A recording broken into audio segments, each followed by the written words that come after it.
ఇన్నిగనం ఫ్యాన్లు కూలర్లు ఏసీలు ఉన్నా కూడా పెయ్యంతా పొయ్యి మీద పెట్టినట్టే ఉడుకుతున్నది. అసొంటిది చిన్న చిన్న జీవాలు పిట్టే పానాల పరిస్థితి ఏం చెప్పుర్రి. మీదికెళ్ళి కరెంటు కటింగ్లు చేయంగా అరిగోస్ అవుతున్నది. ఇట్లా చెప్పా చేయకుండా ఊకూకే చినుకు పడ్డా పడుతున్నట్టు అనిపించినా కరెంటు తీస్తుండే వరకలా కోళ్ల ఫాములకు కొత్త తిప్పలు వచ్చి పడ్డాయి. హన్మకొండ జిల్లా ధర్మసాగర్ కాడుండే కుమారస్వామి అనే ఈయన కోళ్ల ఫామ్ లా ఇప్పటిదాకా 100కు మీదనే కోడి పిల్లలు చచ్చిపోయినాయని కోపంతోని పానం కలకలై పట్టరాని ఆవేశంతోని లైన్ మెన్ కి ఫోన్ చేసి లైన్ పాయింట్ ఆయన తిప్పలని చెప్పుకుంటూ అరుచుకున్నాడు. ఇక నెల మీకు బకాయి లేకుండా కరెక్ట్ గానే కరెంటు బిల్లు కడుతున్నా, మీదికెళ్ళి మాకు కోళ్ళు వస్తాయని అడిగి మరీ మీ కరెంట్ ఆఫీస్ వాళ్ళు నెల పట్టకపోతేనే ఉన్నారు, అయినా కూడా కరెంట్ ఎందుకు తీస్తుర్రు అని ఇచ్చి పడేసింది. ఇట్లా కోళ్ళ ఫారం కట్టుకొని సంవత్సరం అవుతుంది.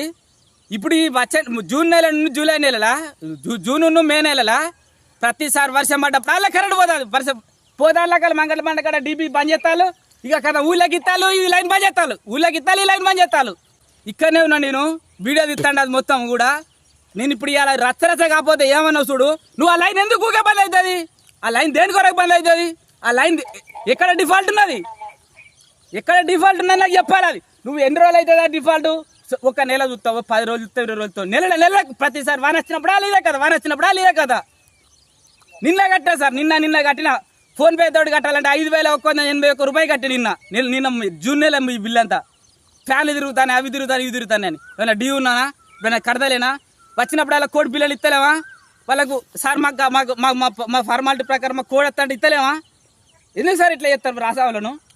దేని గురించి మీరు పెట్టుకోగలబంట మేము పెట్టుకోం. సోలార్ పోతాం కదా, ఈ 3,70,000 కట్టే ఇంకో 1,50,000 కడితే నరేంద్ర మోడీ ఇచ్చే దానికి పోతాం కదా. ఇంకా నువ్వే అనబడితే బెదిరిస్తానా అంటే నైట్ 6 దిగినప్పుడు మేము ఎంత ఆగమవుతాను, 106 చచ్చిపోయినాయి. 106 కంప్లీట్ తెలుసా నీకు? లైవ్ లో చూపి అంటే కూడా చూపిస్తా. నేను డి గారికి వీడియో పెట్టకపోతే నువ్వు చెప్పులు మెడకాయి నాకు.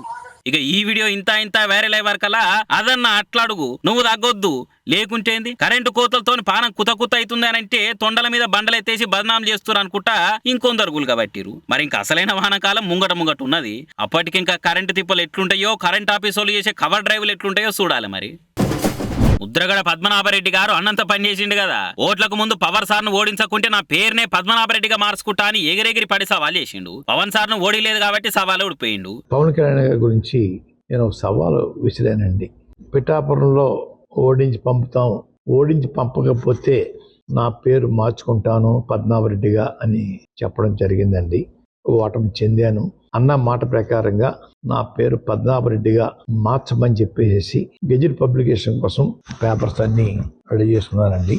మాట తప్పే వంశం కాదు మాది అన్నట్టే పేరు మార్చుకునే తందుకు అప్లై చేసుకున్నాడు. ఇక గవర్నమెంట్ వాళ్ళు పద్మనాభరెడ్డిగా పేరు మారినట్టు గెజిట్ ఇచ్చిర్రు. ఇప్పటి సంది ముద్రగడ పద్మనాభం గారిని పద్మనాభరెడ్డిగానే విలువాలన్నట్టు. ఆధార్ కార్డు నుంచి పాస్పోర్టు, బ్యాంక్ ఖాతాల అన్నిట్లా ఇదే పేరు మారుతుంది. ఇక అయ్యో, పెద్ద మనిషి అన్నప్పుడు పెద్ద మనిషి వివరాలు చేయాలి గానీ ఎచ్చులకు పోయి సవాలు చేసుడెందుకు? ఇట్లా మందిలో నవ్వుల పాలే పేర్లు మార్చుకునేందుకు? ఇప్పుడు ఈ పెద్ద మనిషి పేరు మార్చుకోకుంటే ఎవరన్నా ఏమన్నా అనేటోలేనా? ఆయన పాపాన ఆయనే పోతాడు తీరని సప్పుడు చేయకనే ఊకుందరు. కానీ ఈయన రేషానికి పోయి ఇట్లా పేరు మార్చుకొని పెద్దరికం నిలబెట్టుకున్నా అనిపించుకుంటుండు. ఆయన పేరు మార్చుకుంటే ఎవరికి ఫాయిదా, మార్చుకోకుంటే ఎవరికి నష్టము? ఏదైనా రాజకీయం గురించి ఎవరికి అర్థం కాదని అంటారు. పద్మనాభం గారు ఆగం పాలిటిక్స్ గురించి ఎరికైన వాళ్ళు.